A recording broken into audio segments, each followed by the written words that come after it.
Você já passou por alguma estrutura e se perguntou: como é que isso foi construído? Se você é minimamente curioso, assim como eu, aposto que sim. Por isso, hoje vou dar início a uma nova série aqui no canal, mostrando os segredos das técnicas por trás das construções. De uma forma simples, você vai entender todos os conceitos para nunca mais ficar só na curiosidade. Essa é a série Como São Construídas.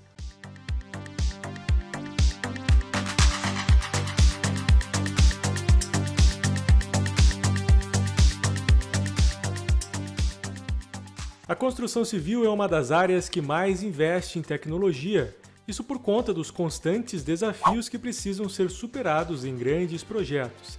Técnicas, equipamentos e procedimentos inteiros são criados do zero para tornar real um plano ambicioso. Todas as técnicas que utilizamos hoje, que podem parecer simples, como misturar pedra, areia, cimento e água para formar o concreto, que um dia já foi a solução pensada para um problema em específico, e hoje é praticamente um padrão em qualquer tipo de edificação. Mas afinal, será que com as obras submersas foi diferente? A necessidade de construir sob a água não é algo novo.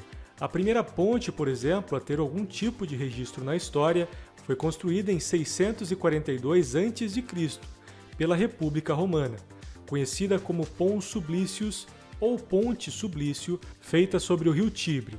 Seu nome já era uma descrição da técnica construtiva inovadora para a época. Sublício é um adjetivo e significa assentada sobre estacas. Os romanos cravaram estacas de madeiras pontiagudas no leito do rio Tibre, profundas o suficiente para oferecer uma base firme e estável para a construção de uma plataforma que permitisse a passagem de carruagens. Com 105 metros de comprimento e 20 de largura, o local dessa ponte é preservado até os dias de hoje.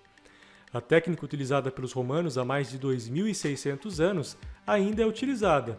Passou por algumas atualizações, é claro, mas os conceitos básicos são os mesmos. Com o aumento cada vez maior de construções sob a água, diversas técnicas foram desenvolvidas. Elas são escolhidas de acordo com o tipo de construção, tipo de solo, profundidade da água, dentre outros fatores. As pontes sobre rios, lagos e mares são um belo exemplo disso. Sua fundação submersa pode ser realizado pelo sistema de tubulões, por exemplo, onde um tubo metálico é cravado no solo e seu interior é escavado de forma mecanizada ou manual. A concretagem é realizada de baixo para cima, com auxílio de um mangote. O concreto, por ter uma densidade maior do que a água, ocupa o fundo expulsando a água do seu interior. Isso foi o mesmo método utilizado na construção da ponte Rio-Niterói. Outra técnica largamente utilizada é a de ensecadeiras, onde uma estrutura de contenção temporária é executada em volta de onde se deseja construir, e a água interna é completamente drenada, permitindo a execução de qualquer trabalho como se estivesse em solo firme. Mas a execução desse sistema só é viável em baixas profundidades, pois necessita ser uma estrutura leve e fácil de executar, o que seria impossível em grandes profundidades. Em geral, são construídas com pranchas metálicas cravadas no leito do rio, lago ou até mesmo no mar, que se encaixam uma nas outras, vedando a passagem da água. Ficam montadas durante todo o processo executivo dos trabalhos, como as fundações de uma ponte, por exemplo, e após isso são simplesmente desmontadas e reutilizadas em outro trecho da obra. O sistema de ensecadeiras também pode ser executado com obras de terra, onde uma quantidade enorme de terra ou areia do próprio leito do rio é dragado e despejado em um local específico, para formar uma contenção temporária.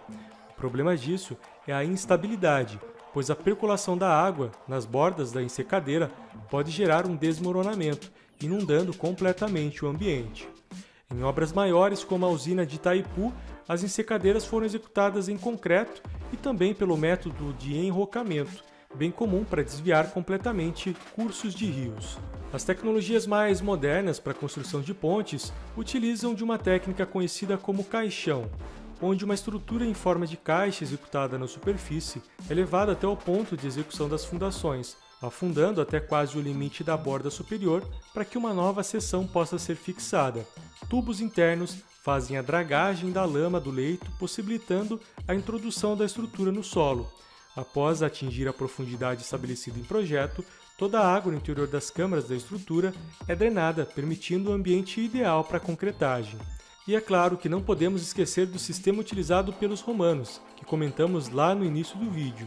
Ainda hoje, a cravação de estacas é largamente utilizada, mudando apenas o material.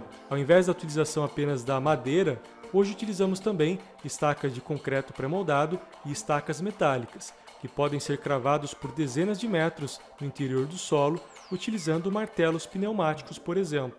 Isso prova que a mais simples das soluções pode perdurar por centenas, ou nesse caso, milhares de anos. Então é isso, se você gostou do vídeo, deixa o like e se inscreve no canal se ainda não for inscrito.